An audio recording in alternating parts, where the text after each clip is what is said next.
Assalamualaikum warahmatullahi wabarakatuh. Pada video pembelajaran kali ini kita akan memasuki bab baru, yakni bab 4 ya, ataupun materi terakhir dari materi matematika wajib atau matematika di kelas 12 IPA. Jadi bab 4 ini merupakan bab terakhir ya. Kemudian nanti di mungkin kita hanya bisa mempelajarinya di awal-awalnya saja, karena insya Allah tanggal 20 Maret kita akan sudah melaksanakan ujian madrasah ya. Nah, jadi pada bab 4 ini kita akan membahas materi peluang. Yang pertama kita bahas yaitu konsep dasar peluang terlebih dahulu ya. Yang pertama ada istilah percobaan atau satu ya, percobaan. Nah, percobaan adalah suatu kejadian yang menghasilkan beberapa kejadian. Nah, contohnya percobaan melemparkan sekeping uang logam, percobaan pelemparan sebuah dadu, dan pelemparan 2 buah paku payung. Nah, jadi pada contoh ini, nah yang dijadikan suatu percobaan adalah misal ini di sini sekeping uang logam. Nah, dari pelemparan sekeping uang logam ini nanti dapat diambil kesimpulannya dari kejadian yang telah dilakukan atau dari percobaan yang telah dilakukan. Ya, misal pelemparan sebuah dadu, ya, ataupun pelemparan 2 buah paku payung, ya. Yang kedua, ruang sampel. Nah, ruang sampel itu biasanya disimbolkan dengan huruf S. Nah, adalah himpunan semua hasil percobaan. Nah, contoh, pada pelemparan sebuah dadu sisi 6 akan dihasilkan 6 kemungkinan munculnya mata dadu. Nah, kemungkinan-kemungkinan tersebut adalah munculnya mata dadu 1, 2, 3, 4, 5, dan 6. Jadi, ada 6 kemungkinan munculnya angka dalam pelemparan sebuah dadu.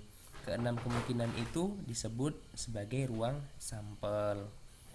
Nah, ya.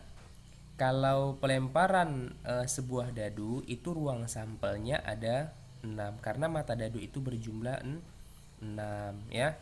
Kalau dia sekeping uang logam, nah berarti ada 2 ruang sampelnya. Kalau sekeping ya ada dalam bentuk gambar, ada dalam bentuk sisi uang ya, ataupun dalam bentuk sisi nominalnya. Ada dalam bentuk sisi nominalnya atau dalam bentuk sisi gambarnya. Nah, itu contohnya. Nah, ini dia yang kita lihat ya. Ruang sampel hasil pelemparan 2 buah dadu secara bersamaan disajikan pada tabel berikut. Nah, jadi kalau yang pertama tadi kan 1 buah dadu. Nah, 1 buah dadu itu kan mata dadunya ada 6 ya. Berarti kalau dia 2 buah dadu ya, ini dadu pertama, ini dadu kedua, berarti tinggal kita pertemukan saja. Misal nih 1 1 ya.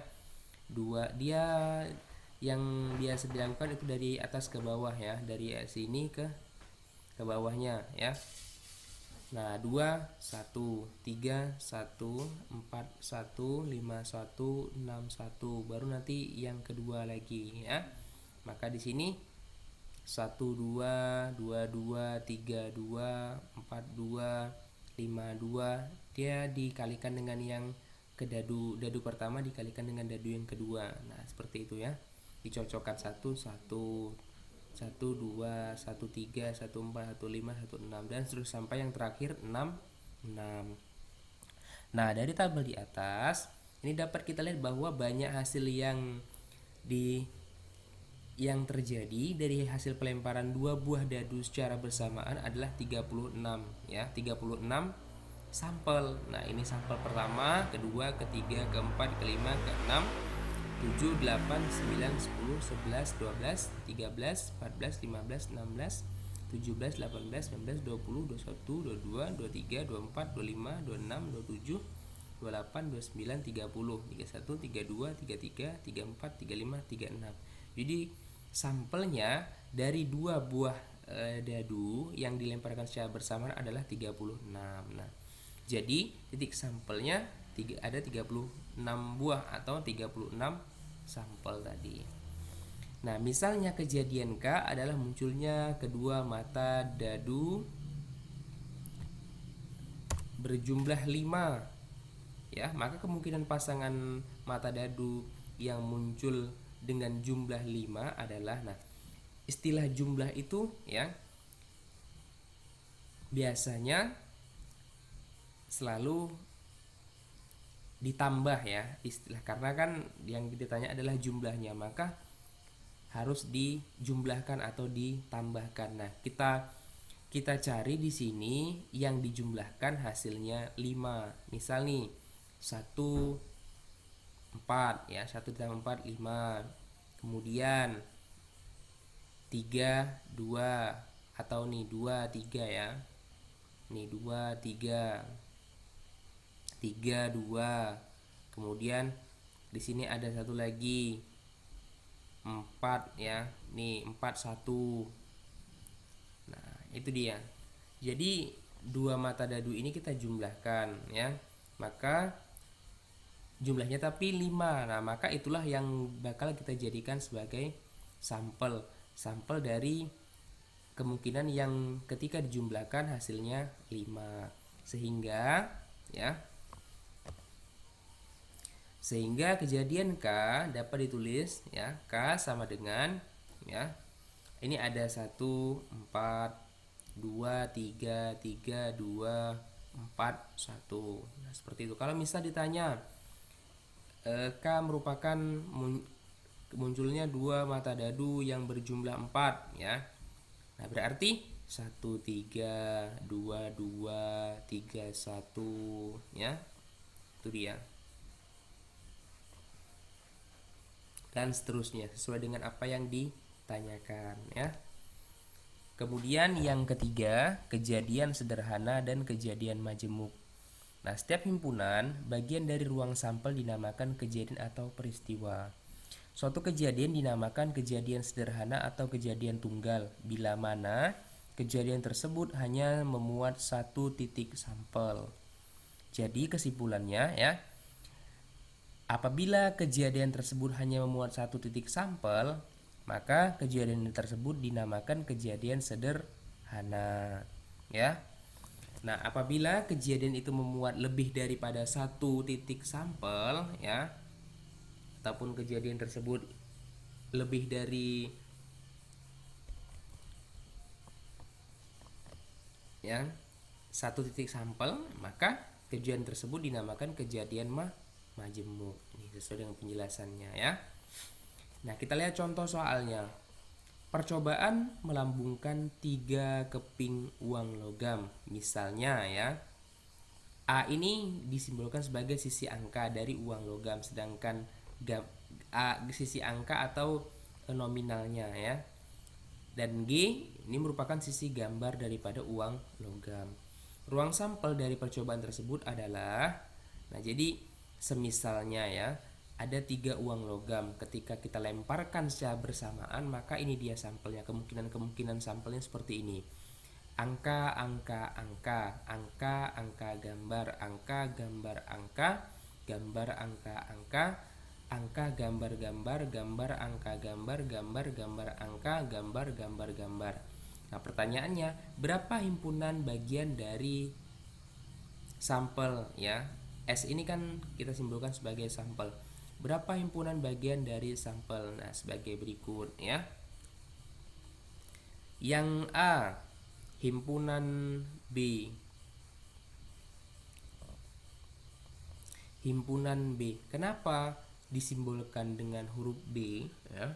Himpunannya disimbolkan dengan huruf B ataupun diberi nama simbol B karena untuk membedakan daripada sampel-sampel pada sisi 3 keping uang logam ini. Karena kan kalau kita buat di sini himpunan A, nanti bingung pula nanti untuk memahaminya. Maka di sini dibuat ataupun diberi nama himpunan B. Nah, sama dengan ya angka, angka, angka. Nah, yaitu kejadian muncul ketiganya angka. Kemudian himpunan C ya sama dengan gambar, gambar, gambar. Itu kejadian munculnya ketiganya gambar. Kemudian himpunan yang D ya, Di sini ada 3 sampel. Yang pertama angka-angka gambar, angka gambar angka, gambar angka-angka, yaitu kejadian munculnya 2 angka. Nah, itu dia. Kemudian himpunan yang E. Nah, ini ada 3 sampel. Yang pertama angka gambar-gambar, gambar angka gambar, gambar gambar angka. Nah, jadi kejadian ini merupakan munculnya 2 gambar. Nah, dalam hal ini kejadian B dan C termasuk kejadian sederhana. Apa itu kejadian sederhana? Kejadian yang memuat satu titik sampel. Sedangkan D dan E termasuk kejadian majemuk. Apa itu kejadian majemuk? Kejadian majemuk adalah kejadian yang memuat 2 atau lebih titik sampel. Nah, kenapa? Jelas ya. Karena di himpunan B dan C ini jelas sampelnya hanya ada satu di sini, tapi sama semuanya. Begitu juga yang di himpunan C. Ketika di angka-angka ketiganya ya, ketika di gambar-gambar ketiganya. Nah, kenapa di himpunan D dan E ini disebut sampel, termasuk ke kejadian majemuk? Karena jelas tadi sampelnya, titik sampelnya itu lebih daripada satu, yaitu 2 atau lebih ya, 2 atau lebih di sini. Nah, ini kan jelas nih, angka-angka. Ini kan keduanya angka, ini juga keduanya angka, keduanya angka. Nah, di sini keduanya gambar, keduanya gambar, keduanya gambar. Jadi jelas ya. Nah, yang B dan C ini merupakan kejadian sederhana karena dia memiliki satu titik sampel, kemudian maksudnya titik sampel yang sama ya, satu titik sampel yang sama. Kemudian kejadian himpunan D dan E ini merupakan kejadian majemuk karena memiliki 2 atau lebih titik sampel yang sama. Nah, ini kan 2 sama nih. Ini keduanya sama angka-angka. Di sini juga angka-angka. Nah, yang ini gambar-gambar, gambar-gambar, gambar-gambar. Nah, yang terakhir di sini